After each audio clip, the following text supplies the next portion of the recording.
Beta.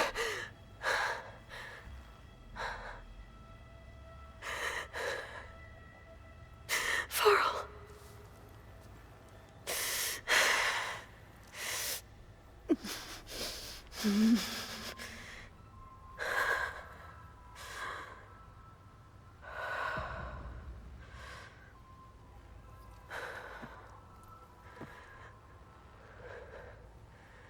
Where am I?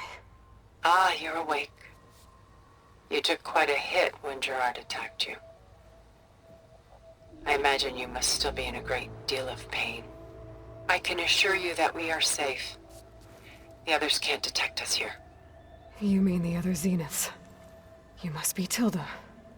I wasn't sure if Beta would have told you about me. Where is she? Alive. And while she isn't where she wants to be, not in urgent danger. We must discuss how to get her back, of course, after you've shaken off the cobwebs. When you're ready, take the stairs down the hall and come see me. In the meantime, I'll make breakfast. Breakfast. Okay.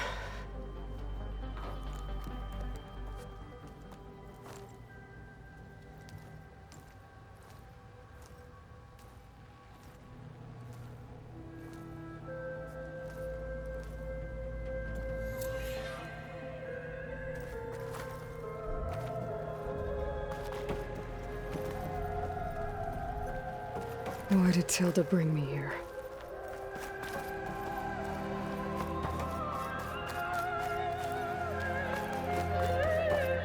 What is this? Just a few favorites from my collection. Rescued and stored here just before I went off-world. Take a look, if you like. I'm curious to hear your impressions. My friend is dead. Beta and Gaia are gone, and you want me to look at old paintings? Don't be so quick to dismiss the comfort we can find in art, or the insight we might gain.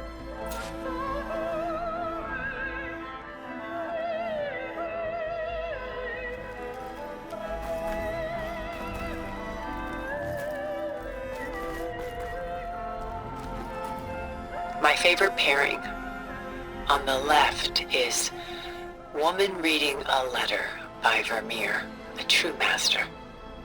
And on the right is a forgery, Woman Reading Music, which fooled experts into believing it was a priceless original. Early in my career, I became fascinated with such deceptions. Eventually, I developed scanning software that could detect fakes with unparalleled accuracy. Is that how you made enough money to buy your way onto the Odyssey? Oh no. I made my real fortune later.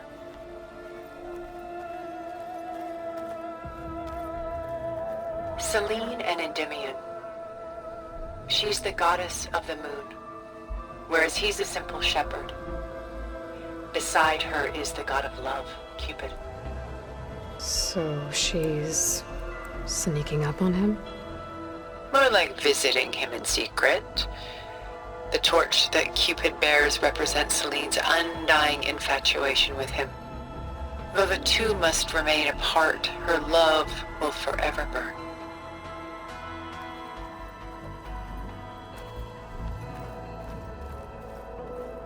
This is Rembrandt painting Jeremiah, a man in mourning. Mourning what? His home. The ancient city of Jerusalem. He foresaw its impending doom, but could do nothing to prevent it. So instead, he saved its treasures from destruction, just as I saved these works. You could say we're kindred spirits.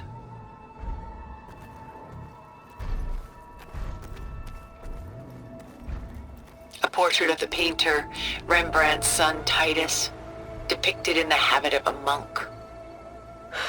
I don't get it. Why would someone like you, with infinite resources, care about this painting of a boy in a hood? It's not the image itself, but the feeling it conveys. The face is bright and defined, but his eyes are downcast, heavy with misfortune. and the background seems to swallow all light. The painting is infused with a sense of loss.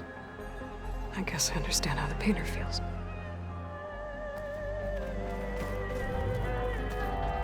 Rembrandt's The Night Watch, by far the most famous painting my homeland ever produced. It was commissioned to honor a militia made up of influential citizens. I guess you must have been an influential citizen. In my day. But not as influential as you've been in this new world. The Gust, by Willem van de Velde, the most famous of his many maritime paintings. A ship crossing into the unknown. I guess you're familiar with that. Indeed, which is why I appreciate this composition in particular. Though waves and wind threaten to destroy the ship, it perseveres, clinging to the light even as darkness closes in all around it.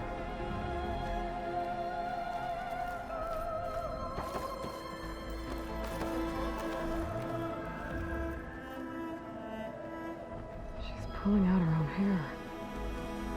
Out of madness, out of grief. It's hard to watch her suffer. Stunning, isn't it? Paintings were the only masterpieces of my people's golden age. This is Van Vianen's Lidded Ewer, molded from a single sheet of silver. What was it for? How like Elizabeth you are. Function over form. Its practical purpose was less important than its meaning.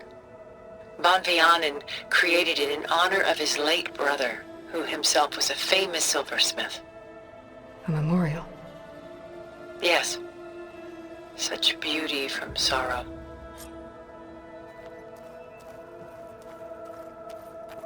A lot of weight on his shoulders. I know the feeling. Done so soon? I've got more important things to worry about. We both do. There is much we are trying to save. Not the least of which is in that vault. There's nothing wrong with savoring such treasures for a moment more. Or come upstairs and we'll get down to business. Your choice.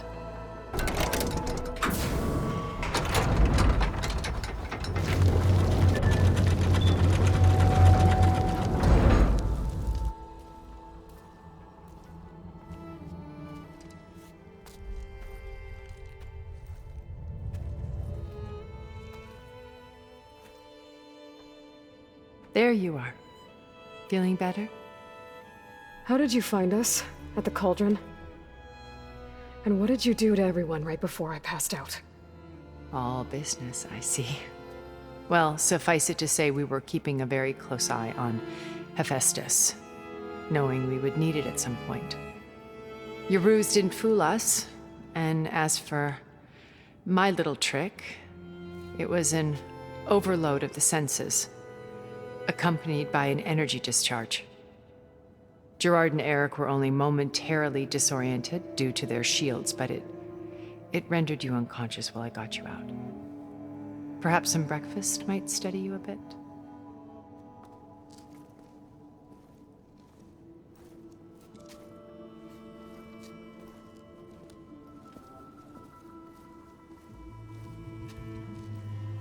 This was your house. The one you recreated for Beta, in the data channel you shared. How perceptive of you. Please, this way. After everything your people have done, you think I'm just gonna sit down and have a chat with you? They're not my people. They never were, and especially not now. You shot off into space with them, and lived with them for 1,000 years before coming back. So what made you suddenly turn on them? Quite simply, this. My old focus. You repaired it? But that means you've seen. Incredible things. What you've accomplished in 2 decades of life.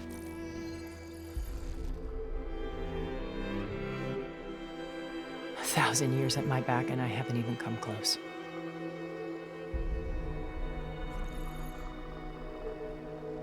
I'm sorry if I invaded your privacy, but I had to. In order to understand, to be enlightened.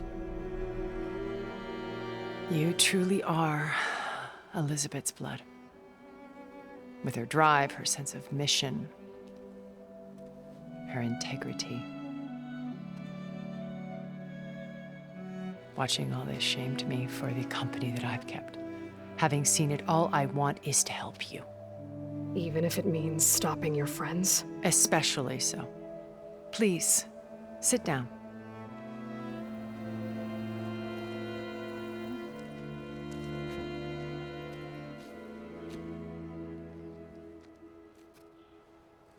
There.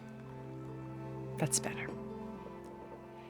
Now, we must recover Beta and Gaia at all costs. By now, you must know that Gerard intends to use Gaia to reboot the Earth's biosphere. Remaking this world to specifications that would only suit us immortals. This process will kill every living thing on the planet. He calls it a clean install. Not if I stop him first. Not if we do. And once he and the others are gone, we can work together to fulfill Elizabeth's dream. I'm sure Beta told you that there's a build of the Apollo database on board our ship. A complete collection of human knowledge. With that and Gaia, we could do everything Elizabeth wanted. Heal the biosphere, educate the people of this world, uplift them. Create the world she imagined. Let's not get ahead of ourselves. From what I've seen, your friends are invincible. I do wish you would stop calling them my friends. And they're not invincible. In fact, a friend of yours has found a way to defeat them. Silence. Oh, he's been a busy bee, building an army powerful enough to crash through Gerard's precious base. Regala and her rebels. Even now, she's preparing a final march on the Tenakth capital. When she wins, she'll have the entire tribe under her control. Hundreds of warriors and machines to throw at the base. She's been duped. They'll all perish, of course. But it should be enough to break Gerard's defenses and allow Silence to kill him. Along with all the others. Using the new weapon he's developed. Yes, he's found a way to circumvent our shields. Truly an exceptional man. He's planned for everything. Except you and me. You see, while his army is battering down Gerard's doors, you and I will sneak in through a back way. One that only I know about. While Silence and my friends are busy battling each other, we'll take back Beta and Gaia. I told you I want to help you. I mean it.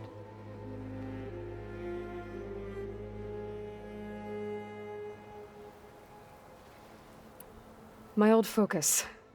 How did you find it, let alone repair it? When we encountered you at the Hades Proving Lab, Gerard saw you as a redundancy. I knew better. You were a revelation. After your dramatic escape, bravo, by the way. Gerard and Eric assumed you were dead and gave up the hunt. I wasn't so sure. When the others were busy, I returned to the lab and searched for any trace of you. That's when I found this little treasure. Not easy to repair, but certainly worth the effort. As I watched your life unfold, you were like a splash of color on a worn canvas. What Liz was, and more. Did you show it to the others? Of course not. It was your actions that inspired me to defy them. It's worth noting that if I hadn't found it and watched its contents, I wouldn't have known to save you at the cauldron. You'd be dead. So I should be grateful? If you like.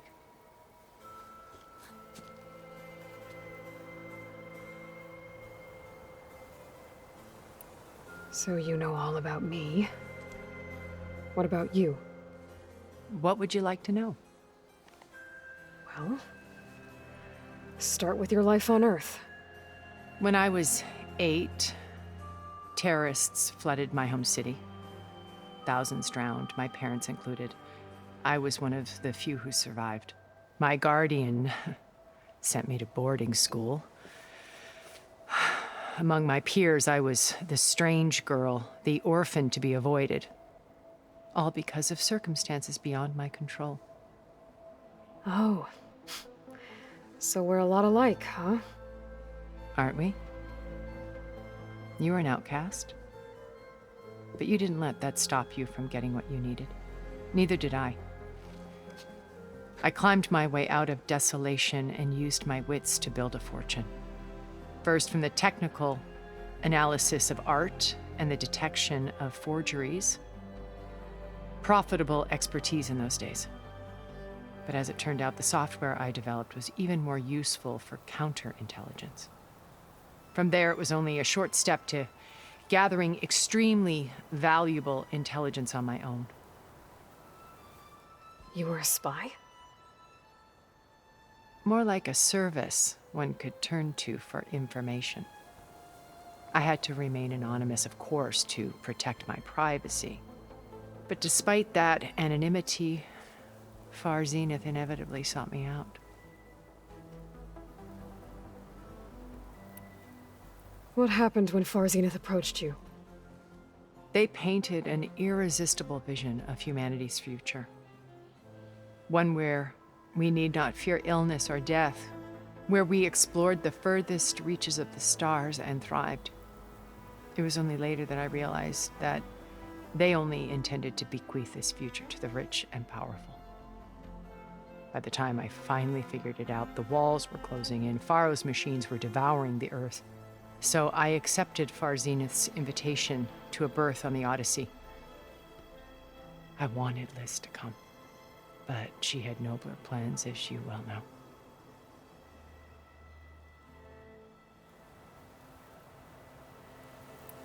So you didn't know the other Zeniths were monsters until it was too late? I knew some of them were, certainly. It wasn't until we were off-planet that I understood the true scope of their greed. I was grateful to simply be alive, but the others became obsessed with a kind of effortless immortality. They built a colony where machines serviced their every need, where any memory or fantasy could be endlessly savored in virtual reality. It wasn't life. It was stultifying, a pampered dream state. As the decades passed, I withdrew more and more, alone yet again, but this time with eons to consider my mistakes. Now, finally, having met you, I feel like I have a second chance. To do what? Help you, of course. To fulfill Liz's dream, which isn't so different from Far Zenith's original vision. A better future for humanity.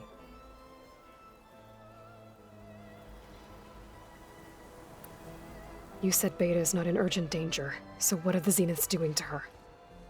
Putting her to work.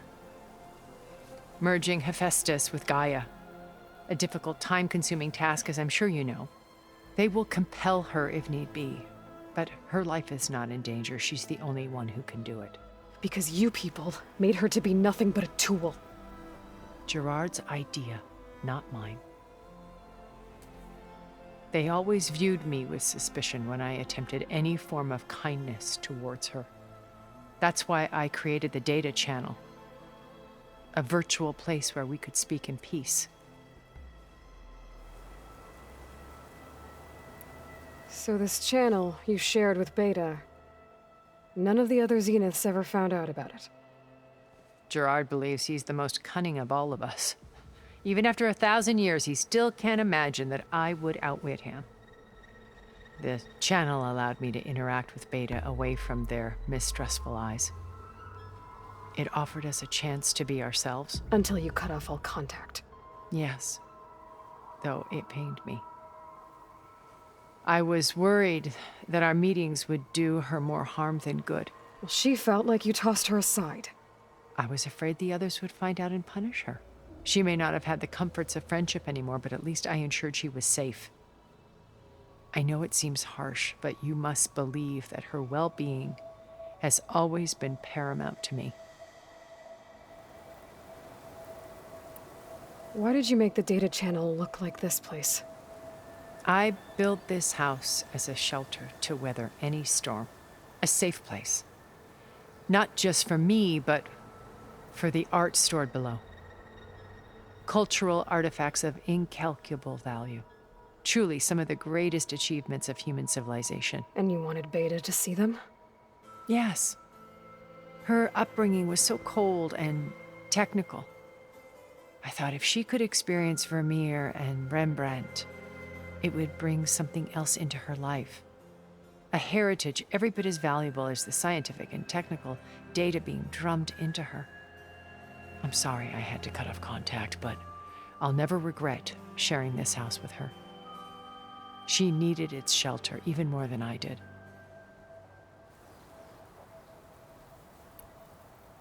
Beta told me your colony was destroyed. That you came back to Earth because you had nowhere else to go. It's true.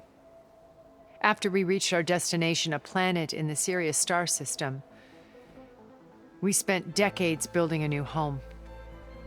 The physical constraints of Earth, the boundaries of mortality, gone. To think of what we could have done with it. It might have been a utopia. Instead, we stagnated, absorbed in effortless comforts and virtual realities. It took a cataclysm to finally yank us out of our stupor. What happened? A massive geological event. We knew of instabilities in the planet core, but we underestimated them. By the time the collapse was upon us, it was too late to stop it. Only a few of us made it to the ship in time. We set course for Earth, the only safe harbor left to us. Which you decided to make unsafe for anyone else.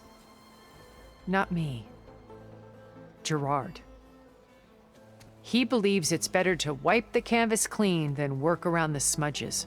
No more primitive tribes, no more combat machines, only a blank slate to do with as he pleases. But we will stop him. All we have to do is get into that base. What exactly is your plan to sneak into the Zenith base? We will make use of a lesson I learned from an early age. Always know your exits. In this case, a place where Gerard's new construction meets the ancient foundation, a passage that only I can access. When Silence flings his army at the base, we will enter through this back door, bypassing most of the fighting. The distraction will provide us with a window in which to rescue Beta and Gaia. Once we're inside the base, where will we find Beta and Gaia? Here in the command center. By then, Gaia will have been reunited with all of its subordinate functions, including Hephaestus. What about the alpha build of Apollo on your ship? A simple matter of recovery once the others have been dealt with. With that in hand, we'll have everything we need to make this world as it should be. How do you know about Silence's plan? He isn't the only one adept at spyware. You hacked his focus? No, he's too careful for that. But his subordinates? Not so much. He gave additional focuses to the tribals he branded the Sons of Prometheus. The ones working with Regala. By tapping their focuses, I learned about most of his dealings. The distribution of override technology, the arming of Tanakh rebels, and the secret pact with Regala to attack Gerard's base. But how did he come up with a weapon that can take down your shields? That's the one thing I haven't been able to figure out, but however he did it, I'm quite certain it will work. With it and the Tanakh army, Victory seems to be within his grasp. Such a shame he'll be disappointed. Regala's only interested in killing Hekarro and waging war on the Karja. What does she have to gain by attacking Zenith? It's the price she must pay for her war. Without the ability to override machines, her little rebellion would have languished in the desert. So she trades with the Sons of Prometheus. Machines to help her overthrow Hekarro. In exchange for an assault on the base. Pride has deluded her into thinking she can actually survive such a battle. And all without ever knowing who the Sons of Prometheus really answer to. Yet for all of Silence's brilliance, still he underestimates you. That blind spot is what will allow us to take Beta and Gaia right out from under him. While hundreds of Tenakth are cut down outside.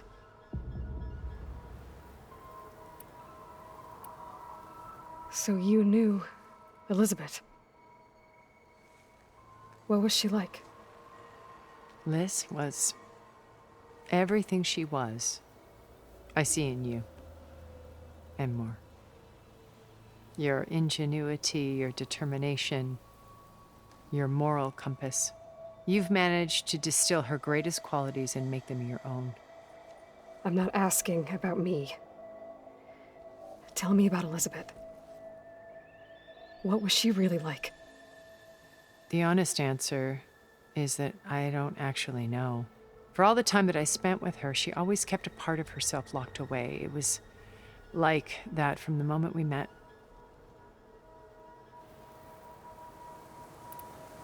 So when you met Elizabeth, she was what?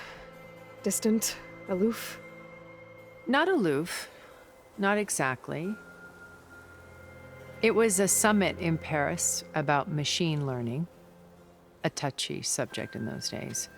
Because regulatory authorities were just starting to clamp down on AIs. Liz gave the keynote address.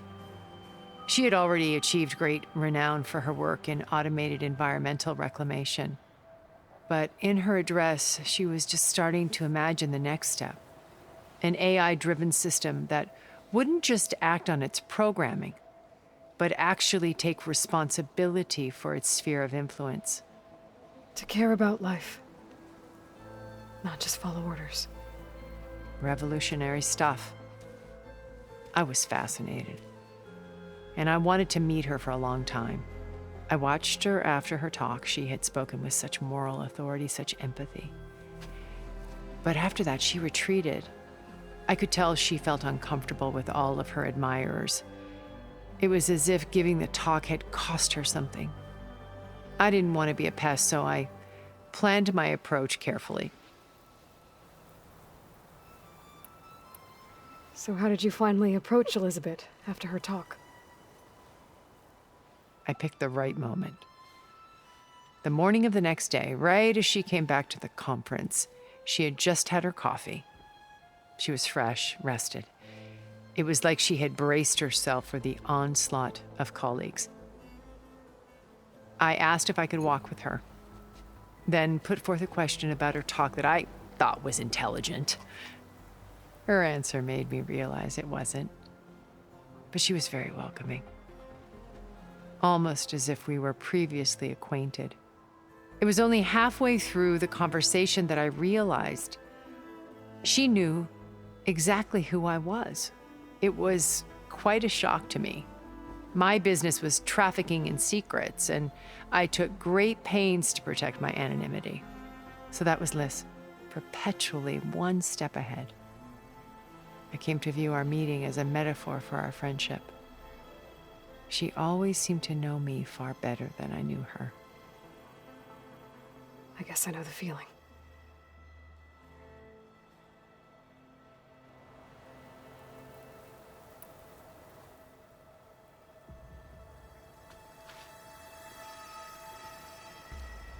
First Varl. Now Hekarro and the Tenakth. Your plan would wipe out an entire tribe. There has to be another way. We are in an admittedly desperate situation, but I assure you there isn't. Remember Zero Dawn. Elizabeth's sacrifice. Sometimes many have to die for a new world to grow. If it looks impossible, look deeper. Wait. The data channel. It still exists, doesn't it? I need you to open it. Let me talk to Beta. Impossible. We might be detected. It's worth the risk. There is another way, one where the Tenakth survive. But we won't.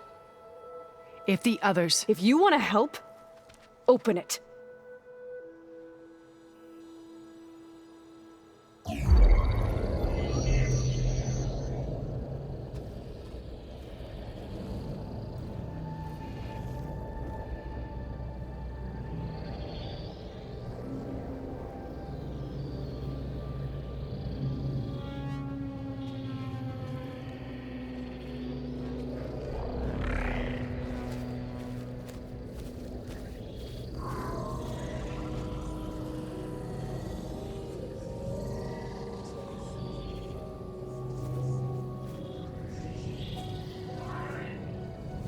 What are they doing to her? Virtual reality dissociation. The manual merge of Hephaestus will take hours upon hours of tedious micromanagement. If she resists the work, they run simulations to induce feelings of isolation and despair. Beta, can you hear me? You're alive. They're watching me. I can't hold up this extra protection for long. You should have killed me. No. No, look at me. I'm coming for you. I promise, okay? I just need you to hold out a little while longer and work on the merge.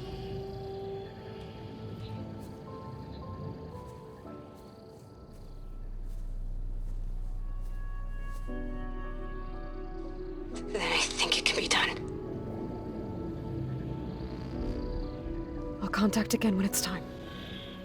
Can you hold on? As long as I know you're coming for me, I can endure anything.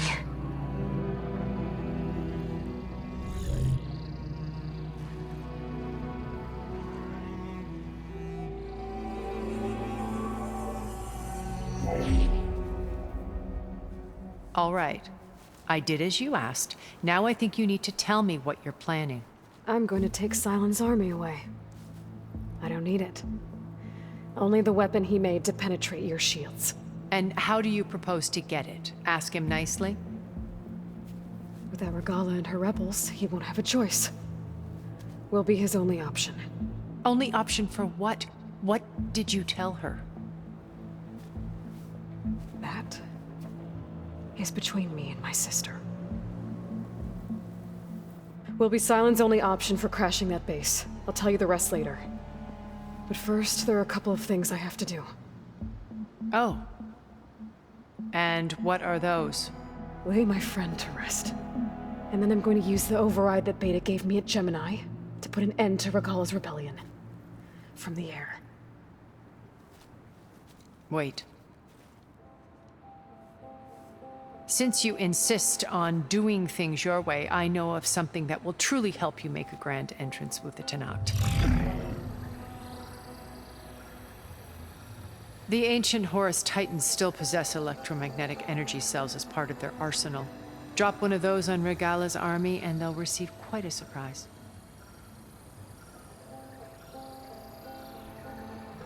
So go, do what you must. I'll come to your base if you manage to bring Sylens to the table.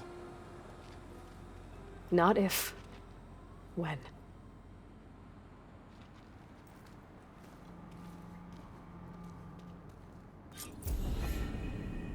Erend, are you there? Aloy!